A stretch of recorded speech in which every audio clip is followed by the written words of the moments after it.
नमस्कार दोस्तों। आचार्य प्रशांत जी की विचारधारा में आपका स्वागत है। आज हम आचार्य प्रशांत जी की पुस्तक क्षत्रिय का छठा अध्याय पढ़ना शुरू कर रहे हैं। यह प्रयास हमारा उन लोगों के लिए है जिनके पास इतना पैसा नहीं है कि वे आचार्य प्रशांत जी की पुस्तकें खरीद सके या जो पढ़े लिखे नहीं है, उन लोगों तक आचार्य प्रशांत जी की विचारधारा पहुंचाना, जिससे लोगों के जीवन में ज्यादा से ज्यादा सुधार हो सके। तो सुनिए, अब हम शुरू कर रहे हैं छठा अध्याय। क्या धर्म सिखाता है स्त्रियों का शोषण? अब प्रश्नकर्ता प्रश्न पूछता है। प्रणाम आचार्य जी। आचार्य जी, जहां से मैं आती हूँ उस समाज में जनमानस के बीच ऐसी धारणा है कि एक स्त्री को पुरुष की अधीनता में रहकर जीना चाहिए। स्त्री के अस्तित्व को पूरे तरीके से एक कोने में रख दिया जाता है। ये समझा जाता है कि जैसे वो कुछ है ही नहीं, कोई महत्व ही नहीं है उसका। मेरे मन में ये सवाल उठता है कि स्त्री को लेकर ये सब लिखा कहाँ है। फिर देखती हूँ कि धार्मिक प्रवचनों में तो ऐसा ही बताया जाता है कि स्त्री को जब तक मातृत्व प्राप्त न हो तब तक वो संपूर्ण नहीं है। मैं भगवत गीता पढ़ती हूँ, परंतु उसमें तो ऐसा कहीं नहीं लिखा है। हो सकता है किसी अन्य शास्त्रों में ऐसा कुछ लिखा हो, मुझे उन सब की उतनी जानकारी नहीं है। तो मैं यही जानना चाहती हूँ कि कहां से ये चीज धार्मिक प्रवचनों में आ गई। किसी भी शास्त्र में ऐसा कैसे लिखा हो सकता है? हमारे ऋषि मुनि कैसे ऐसी बात कह सकते हैं स्त्री के बारे में? क्योंकि एक स्त्री भी तो वैसे ही सामान्य जीवन जीना चाहती है जैसे कोई पुरुष। और अगर ऐसा कहीं लिखा नहीं है तो कैसे ये चीज इतने लंबे समय से चली आ रही है? अब इस पर आचार्य जी बताते हैं। सनातन धर्मी है आप, जिनको आम भाषा में हिंदू कहा जाता है। सनातन धर्म वैदिक मूल का है, इसलिए हिंदू धर्म को वैदिक धर्म भी कहा जाता है। आस्तिक का मतलब ही होता है जो वेदों में आस्था रखता हो। आस्तिक माने कौन? जो वेदों में आस्था रखता हो। भारत में धर्म की, दर्शन की कुछ ऐसी शाखाएं भी निकली जो वेदों में आस्था नहीं रखती थी। उन्होंने भी धर्म को बड़ा योगदान दिया, पर अधिकांश बहुसंख्यक हिंदू वही है जो वेदों में आस्था रखते हैं।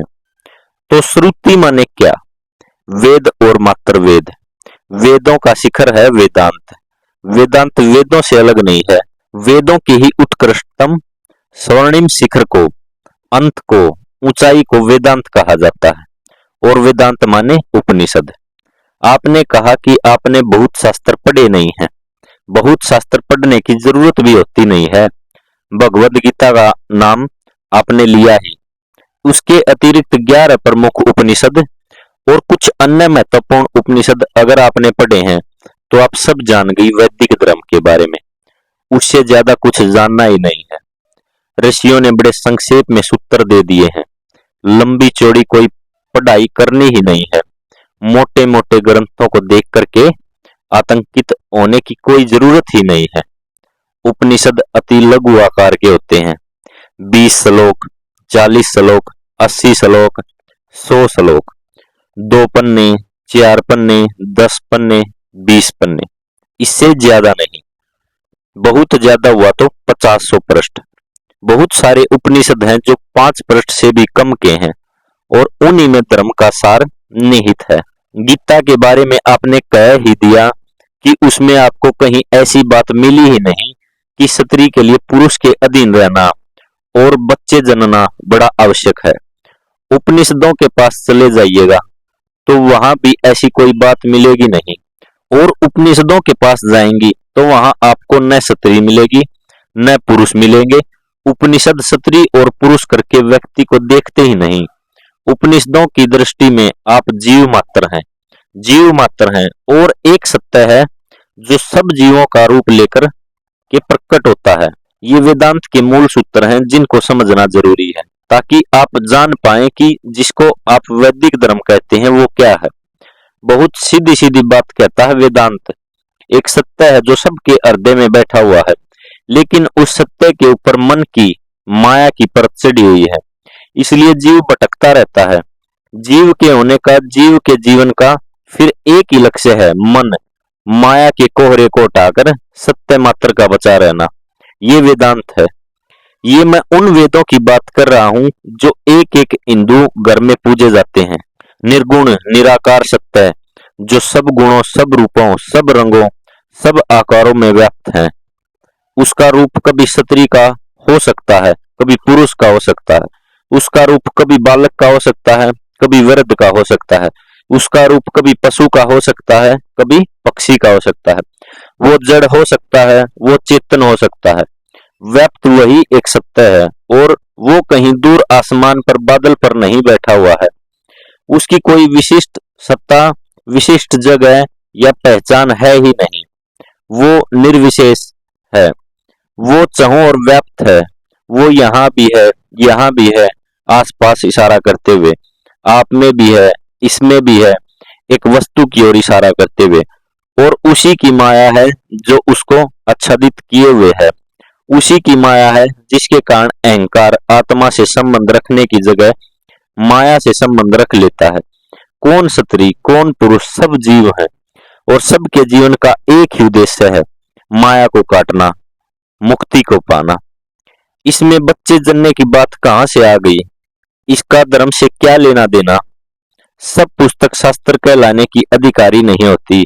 हिंदू धर्म की विराटता भी है और विडंबना भी, कि उसकी कोई एक केंद्रीय पुस्तक नहीं है, अनेकों पुस्तकें हैं।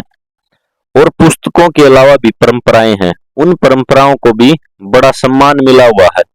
तमाम अन्य धर्म हैं जिनकी एक केंद्रीय पुस्तक होती है, जिसके कारण उनके अनुयायियों को दुविधा जरा कम रहती है। जब भी कोई संदेह हो, शंका हो, जाकर के उस केंद्रीय पुस्तक से सलाह ले लो, शंका हल हो जाती है। यहाँ केंद्रीय पुस्तक वेद हैं, लेकिन वेदों के अलावा भी न जाने कितनी पुस्तकें हैं जिनको व्यर्थ ही बड़ा दर्जा मिला हुआ है। और वो तो फिर भी पुस्तकें हैं जिनको दर्जा मिला हुआ है।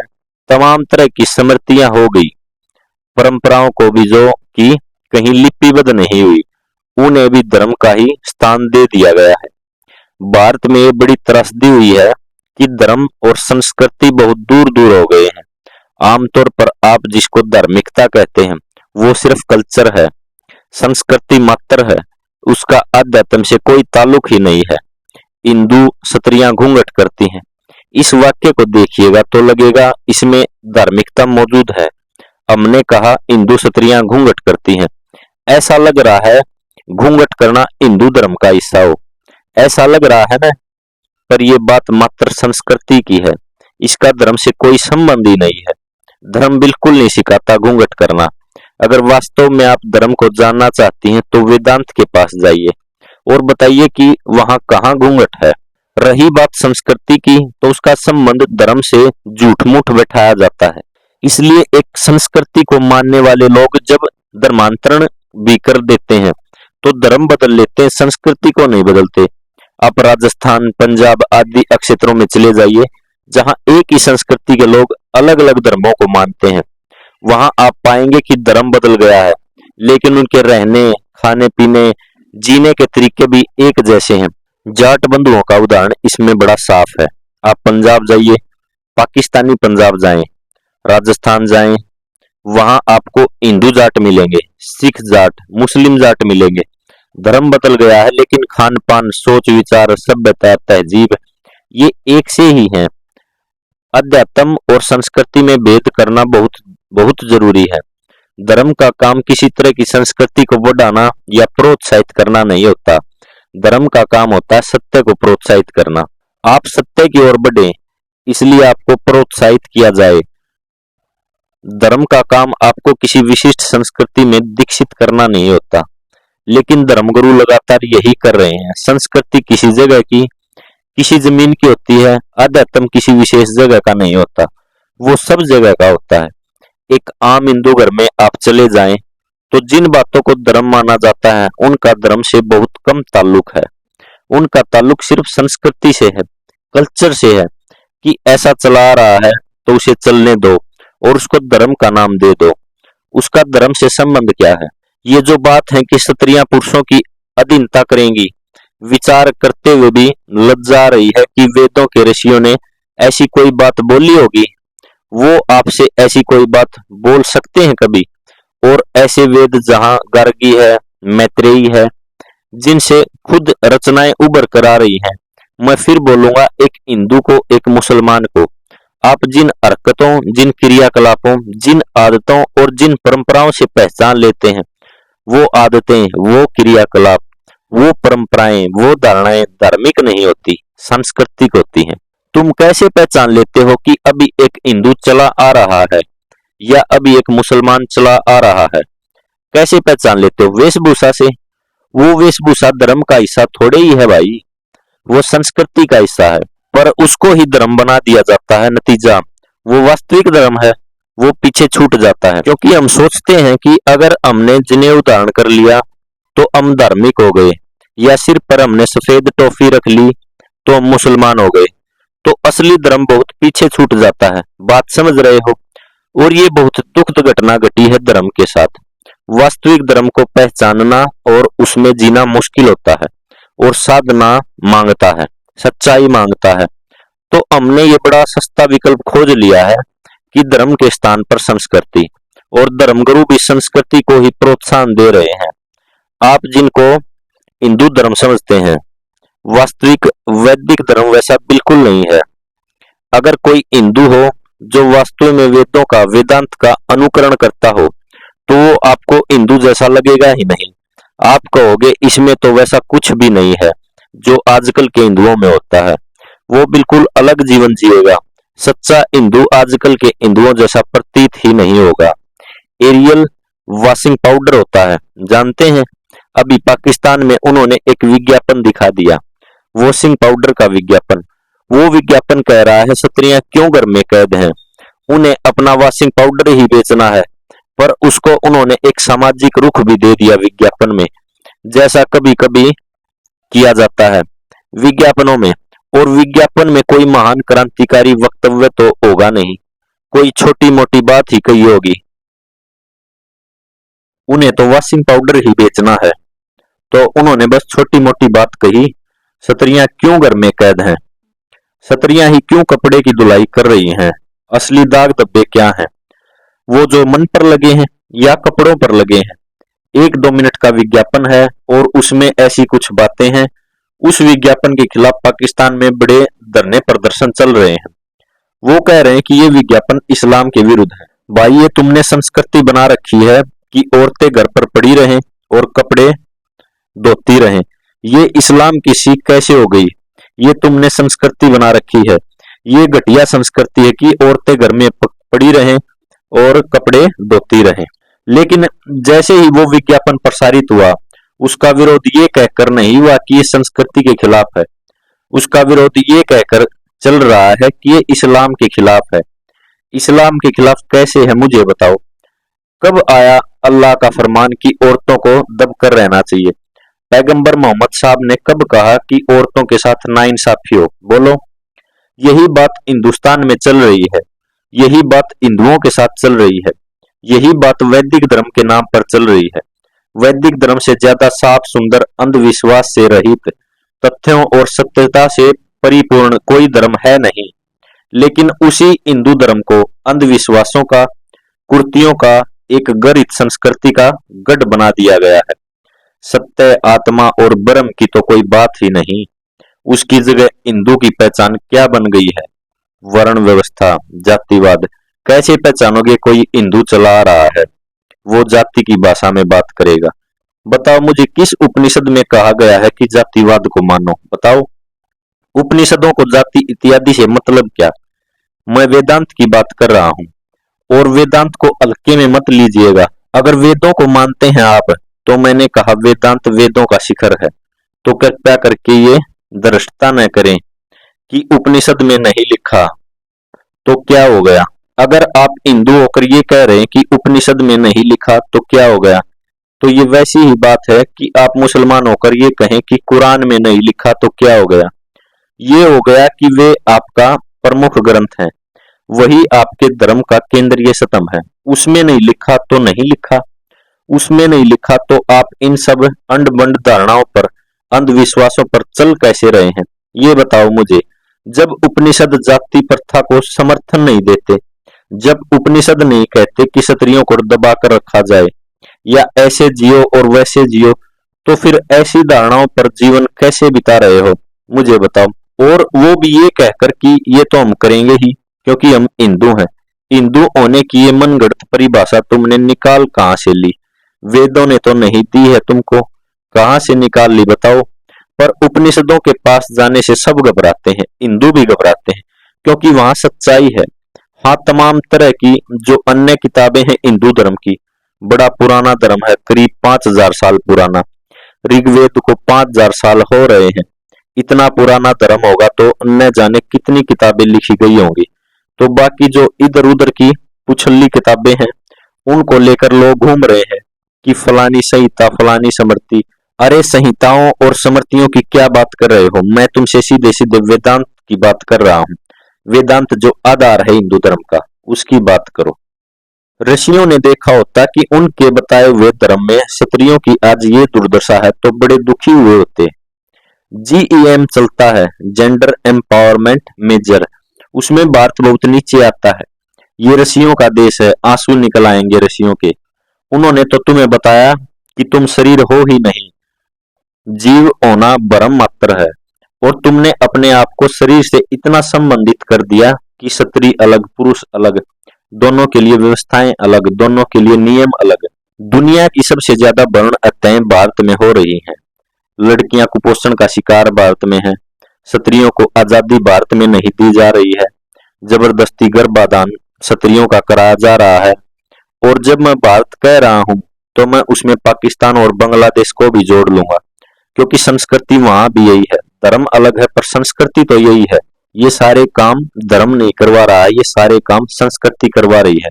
वैदिक धर्म तो प्रकाश स्तंभ है, जगमग सूर्य है, उसके नीचे इतना अंधेरा कैसे है भाई? अंधविश्वास कहाँ से आ गए ऐसे धर्म में जिसमें साफ साफ कहा गया है कि मन ही ब्रह्म है, जहाँ साफ साफ कहा गया है कि अपने सब विश्वासों को तिरोहित करो। और हिंदुओं में इतने अंधविश्वास फैले हुए हैं जो वेदांत तुम्हें सिखा गया कि तुम्हारे मूल विश्वास भी मिथ्या हैं। वहां न जाने तुमने कैसे कैसे विश्वास बना रखे हैं और उन विश्वासों को तुम धर्म का नाम दे देते हो। आज का जो फेमिनिज्म है, नारीवाद है, वो तो अधिक से अधिक यही बोल पाया ना कि समानता होनी चाहिए, न्याय होना चाहिए। ऋषियों ने तो क्वालिटी समानता की भाषा में भी बात नहीं करी, उन्होंने अप्रासंगिकता की भाषा में बात करी। उन्होंने नहीं कहा जेंडर इक्वालिटी, उन्होंने कहा जेंडर इरेलेवेंस। और बड़ा अंतर है। आज का बड़े से बड़ा फेमिनिस्ट भी उतना बड़ा फेमिनिस्ट नहीं है जितने की कपिल, कणाद, शौनक और याज्ञवल्क्य थे। आप आज फेमिनिस्ट हैं तो यही बोलते हैं ना कि स्त्रियां बराबर की भागीदार हैं। उन्होंने कहा कोई स्त्री है ही नहीं और न कोई पुरुष है, लो खत्म। अब भेद करोगे कैसे? जेंडर इररेलेवेंस, लिंग अप्रासंगिक है ये तो वास्तविक हिंदू धर्म जो कहता है कि लिंग अप्रासंगिक है, आत्मा सत्य है और लिंग अप्रासंगिक है। तुम स्त्री हो या पुरुष, फर्क क्या पड़ता है? लेना देना क्या है? आप कह रही हैं कि धर्म गुरुओं ने आपको बताया कि स्त्री विवाह न करे और मां न बने तो वो अपूर्ण रहती है। ऋषियों से आप जाकर पूछेंगी, हिंदू धर्म के जो संस्थापक हैं उनसे आप जाकर पूछेंगी तो वह कहेंगे कि अपने आप को तुमने जिस दिन स्त्री मान लिया उस दिन तुम अपूर्ण हो गए। अब अपने आप को स्त्री मानते हुए चाहे तुम ब्याह कर लो, चाहे बच्चे जन लो, अपूर्णता मिटने नहीं वाली। अपूर्णता स्त्री के अविवाहित रह जाने में नहीं है, अपूर्णता स्त्री के स्त्री रह जाने में है। पुरुष पुरुष रह गया तो वो अपूर्ण है और स्त्री स्त्री रह गई तो वो अपूर्ण है। अब अपूर्ण रहते हुए चाहे तुम 50 शादियां करो या 500 बच्चे जनो, उससे तुम्हारी अपूर्णता कम नहीं होगी। और संस्कृति गपला इतना प्रबल है, संस्कृति भारत की इतनी प्रदूषित हो गई है कि स्त्री को बताया जा रहा है कि विवाह कर ले तो पूर्ण हो जाएगी। फिर अध्यात्म की जरूरत थी क्या? विवाह से ही पूर्णता मिलती है, मातृत्व से ही पूर्णता मिलती है, तो साधना की फिर आवश्यकता क्या है? फिर तो न ज्ञान चाहिए, न भक्ति चाहिए, गर्भ चाहिए। जिस स्त्री को मोक्ष और समाधि दिलानी हो उसे गर्भवती कर दो, मां बनेगी, अपने आप पूर्णता मिल जाएगी। ऋषि बेचारे बेकार ही साधना करते रहे, बेवकूफ ही बन गए। नदी किनारे 20,000 साल वो एक टांग पर खड़े होकर साधना कर रहे हैं, उनको सत्य मिला नहीं। उन्हें तो पूर्णता मिली नहीं। स्त्री को कुछ नहीं करना है, संभोग करना है, गर्भ धारण करना है और 9 महीने बाद पूर्णता मिल गई। पूर्णता तो अध्यात्म का अंतिम उद्देश्य है। बच्चा जन्ने से अगर पूर्णता मिलती है तो जिनके 4 बच्चे हैं उनको तो चौगुनी पूर्णता मिली होगी। पूर्णता 4 टाइम्स ओवर। ये तो मजेदार बात है और शायद यही वजह है कि भारतीय उपमहाद्वीप में प्रति स्त्री जितने बच्चे जने जाते हैं उतने विश्व भर में कहीं नहीं जने जाते। यूरोप में आप पाएंगे तो पाएंगे हर स्त्री औसतन 1.2 बच्चे को जन्म दे रही है और भारत में आप पाएंगे 3.2 को। पूर्णता का देश है भाई। यहाँ तो संभोग कर करके पूर्णता मिलती है, गर्भ रख रख कर पूर्णता मिलती है। अब तुम क्या करोगे? ईसावास्य के पास जाकर, अष्टावक्र के पास जाकर, केन और कट के पास जाकर। अब किस काम के हैं छंदोज्ञ और बृहदारण्यक? गर्भ चाहिए, बस गर्भ। मिल गई पूर्णता। धिक्कार है ऐसे धर्मगुरुओं पर जो स्त्रियों से कह रहे हैं कि पुरुषों की दासी बनकर रहो और बच्चे पैदा करती रहो, इसी में तुम्हारे जीवन की सार्थकता है। और धिक्कार है ऐसे पुरुषों पर। अभी मेरा एक वीडियो पब्लिश हुआ जिसका शीर्षक है क्या स्त्रियों के लिए कमाना जरूरी है, और उसमें मैंने जोर देकर कहा है कि जब तक आर्थिक आत्मनिर्भरता नहीं है तब तक तुम आत्मिक आत्मनिर्भरता की बात सोचो ही मत। उसके विरोध में आजकल के प्रचलित गुरु सदगुरु हैं, उनका वीडियो मेरे सामने लाया गया। उनका कहना कि करना क्या है स्त्री को काम वगैरह करके, रुपए पैसे की बहुत आवश्यकता हो तभी काम करे। और वो इधर उधर के उदाहरण दे रहे हैं कि फलानी स्त्री है वो काम नहीं करती है पर वो खाना बहुत अच्छा बनाती है और बहुत संतुष्ट है। ये सब संस्कृति के सौदागर हैं, इनका अध्यात्म से कुछ लेना देना नहीं है। इन जैसों के कारण स्त्रियों का भयंकर शोषण हुआ है और वो बड़े जबरदस्त बंधनों में घिरी हुई है, पड़ी हुई है। शोषण को जब धर्म की स्वीकृति मिल जाए, शोषण को जब गुरुओं की भी मान्यता मिल जाए, तो अब शोषण को कौन रोकेगा बोलो? शोषण जब तक समाज सम्मत मात्र है उसे रोका जा सकता है। शोषण जब तक संस्कृति सम्मत मात्र है तब भी उसे रोका जा सकता है। पर जब शोषण धर्म सम्मत हो गया, गुरु सम्मत हो गया, सत्य सम्मत हो गया, तो अब शोषण को रोकने वाला बचा कौन? बताओ मुझे, कौन रोकेगा? इसका नतीजा ये हुआ कि हिंदुस्तान ने औरत को घर के पिंजरे में कैद कर दिया है। न स्त्री का विकास हुआ शारीरिक तौर पर, न मानसिक तौर पर, न बौद्धिक तौर पर। न उसने दुनिया देखी है, न जीवन की उसने कोई ऊंचाई पाई है, न कोई सार्थकता पाई है। और हमने स्त्री के इसी कैदी रूप को महिमा मंडित कर दिया है। ये बड़ी त्रासदी हो गई है समझना। स्त्री का जो घरेलू रूप है हमने उसको गौरवान्वित कर दिया है, हमने उसको महिमा मंडित कर दिया है। तुम बोलते हो माँ, प्यारी माँ, भोली माँ, तुरंत तुम्हारी आंखों में क्या छवि आती है बोलो? साड़ी लपेटे, घूंघट डाले एक औरत घर में है, रसोई में है और तुम्हारे लिए स्वादिष्ट खाना पका रही है, और तुम अपनी आंखों में आंसू भरकर कहते हो कि मैं अपनी माँ के लिए बहुत भावुक हूँ। तुम समझ रहे हो तुमने अपनी माँ की हालत क्या कर दी है? तुम स्वयं तो अमेरिका, जापान, जर्मनी घूमना चाहते हो। तुम स्वयं तो कहते हो कि मुझे इंजीनियर बनना है, मैनेजर बनना है। माँ को तुमने घर में कैद करके रखा हुआ है और माँ का ये सौगान तुम ये कहकर करते हो कि माँ पुलाव बहुत अच्छा बनाती है, माँ के हाथ के पराठे आ हा हा। माँ का जन्म तुम्हारा रसोइया बनने के लिए हुआ था। माँ देवी है, माँ की सब्जी का रस अमृत समान है। माँ सब्जी बनाने के लिए पैदा हुई है। तुम तो पैदा हुए हो दुनिया घूमने के लिए, अपना सर्वांगीण विकास करने के लिए। माँ को हक नहीं है। पर नहीं, माँ देवी है। माँ थोड़े ही जापान जर्मनी घूमना चाहती है। माँ को ये इच्छाएं ही नहीं है। माँ को अधिकार ही नहीं है दुनिया को देखने का, जानने का, समझने का। माँ की तो फितरत ही कुछ ऐसी होती है कि उसे बस रसोई में ही सुख मिलता है। और निकल आए कोई माँ जो कहे कि मुझे रसोई में नहीं रहना, मैं दुनिया देखूंगी, मैं जानूंगी, मैं घूमूंगी फिरूंगी, मैं भी नौकरी करूंगी, तो तुम कहोगे लानत है ऐसी माँ पर, ये घर छोड़ना चाहती है, बच्चों का ख्याल नहीं कर रही। माँ को देवी बना करके माँ को मार डाला तुमने। कभी पूछा अपने आप से कि माँ पराठे तो बहुत अच्छे बनाती है, पर माँ का जन्म क्या पराठे ही बनाने के लिए हुआ था? कभी पूछा है? आमतौर पर घरों में माएँ होती हैं, मैं अपवादों की बात नहीं कर रहा, उनको न कोई भाषाओं का ज्ञान होता है, न देश जान का कुछ पता होता है, अखबार भी नहीं पढ़ती, टीवी भी वो देखती हैं तो घर पर रहते रहते उन्हें गंदी लत लग गई है होती है घरेलू किस्म के ही धारावाहिक देखने की। और बाजार उन्हें बार बार उसी तरह की सामग्री परोसता भी रहता है। घरेलू स्त्रियां दुनिया जहान को लेकर कितनी सजग होती हैं बताओ मुझे।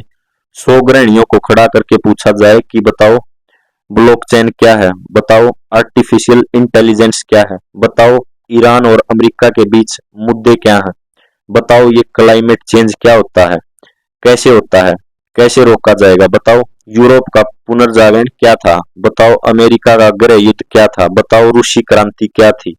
ईमानदारी से बताना कितनी गृहिणियां बता पाएंगी, कितनी बता पाएंगी, नहीं बता पाएंगी ना। और यही तुम्हारी देवी तुल्य माएँ हैं जिन्हें हमने अज्ञान के अंधे कुएं में डुबाकर गर्क कर दिया है। बस इतना बोलते रहते हैं कि मेरी माँ देवी समान है, मेरी माँ देवी समान है। और माँ देवी समान तभी तक है जब तक वो आवाज न उठाए। माँ को अज्ञान के अंधेरे कुएं में किसने डुबो दिया? हम ही ने डुबो दिया ना। हम माँ कपड़े अच्छा धोती है, माँ से कपड़े धुलवा लो, माँ से चावल दाल बनवा लो। माँ ये सब कर रही है तो बोलो कि माँ के चरणों में सौरभ होता है। क्रिकेट का विश्व कप चल रहा है। बड़ी हैरानी की बात है, भारत का राष्ट्रीय बुखार है क्रिकेट। और बहुत सारी गृहिणियां हैं, बहुत सारी माएँ हैं जिन्हें क्रिकेट का भी कुछ पता नहीं। अजीब बात है, जहाँ के गधे कुत्ते तोते भी क्रिकेट की ही भाषा में बात करते हैं, no ball, wide ball, leg ball. वहाँ बहुत सारी ऐसी माएँ हैं जिनके घर में मैच चल रहा होता है पर वो रसोई में पराठे बना रही होती हैं। ये करा है हमने अपनी क्षत्रियों के साथ, घोर अधार्मिक कृत्य है ये। और ये सब कुछ भारतीय संस्कृति के नाम पर चल रहा है। और जो लोग इस तरह की संस्कृति का पालन कर रहे हैं, मैं उनके सामने एक बात साफ साफ कहूंगा, चला लो जो संस्कृति तुमने चलानी है, वो तुम्हारा अधिकार है, लेकिन इस संस्कृति का हिंदू धर्म से कोई लेना देना नहीं है। वेदों ने, वेदांत ने, ऋषियों ने कभी नहीं सिखाया कि तुम क्षत्रियों के साथ वो करो जो आज तुम कर रहे हो। और मेरे वेदों ने, मेरे परमपिताओं ने कभी क्षत्रियों से नहीं कहा कि तुम अपने आप को देह मानो, श्रृंगार करो, आभूषण पहनो, पुरुषों को रिझाओ, विवाह करो और मां बन जाओ। उन्होंने बिल्कुल नहीं कहा क्षत्रियों से कि तुम्हारे जीवन का ये लक्ष्य होना चाहिए।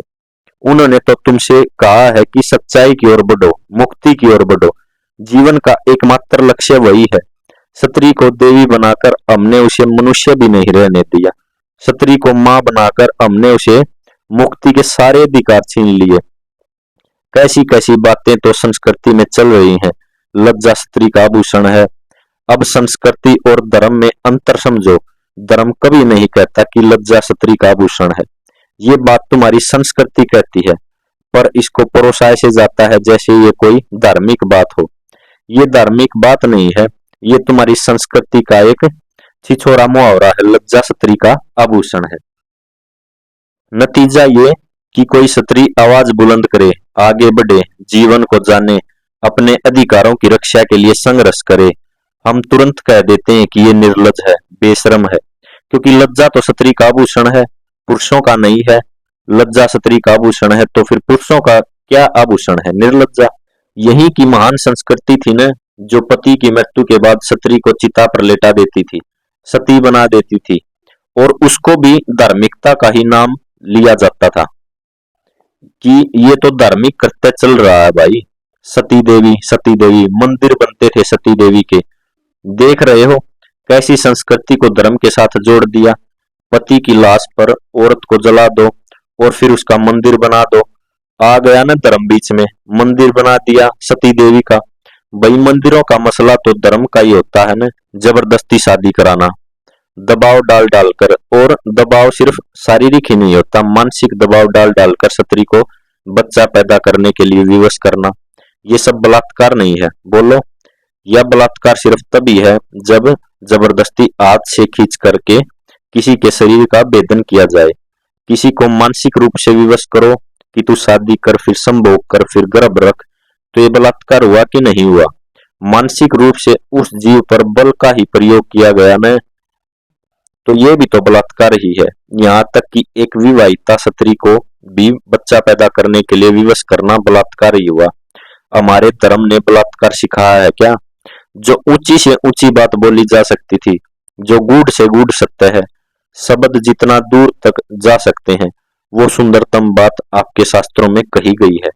और उस बात के बाद भी अगर हमारी संस्कृति की ये हालत है, हमारी क्षत्रियों की ये हालत है, तो बड़े अभागे लोग हैं। हमें वेदांत मिला और फिर भी हम ऐसे रह गए जैसे हैं हम।